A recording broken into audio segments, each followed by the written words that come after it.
muda. Di Aceh, kenduri maulidnya dilaksanakan sampai dengan... Sudarlun pengurus Yayasan Mimi Aisyah Abdullah memperkenalkan kenduri Maulid Nabi besar Muhammad SAW kepada murid PAUD di Islam Terpadu TK Bundalina dan kelompok belajar Islam Terpadu Bundalina di Desa Manetunong, Muara Batu, Aceh Utara, Sabtu 11 Desember 2021.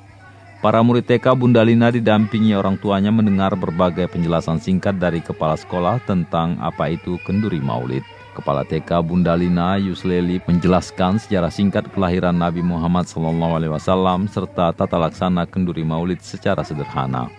Para murid TK juga diajak melihat dan mencicipi hidangan Maulid yang terdiri dari berbagai makanan khas sehari-hari masyarakat Aceh. Ketua Pembina Yayasan tersebut Dr. Amir Adani mengatakan, kegiatan ini dilaksanakan agar para murid mengetahui mengapa kenduri Maulid dilaksanakan. Kegiatan ini juga dirangkai dengan santunan anak yatim dan pembagian hadiah kepada anak-anak yang meraih juara dalam beberapa lomba yang dilaksanakan para guru TK PAUD Bundalina serta KB Bunda. Iya, kenduri maulid ini adalah salah... Iya, para hadirin sekalian, kamu...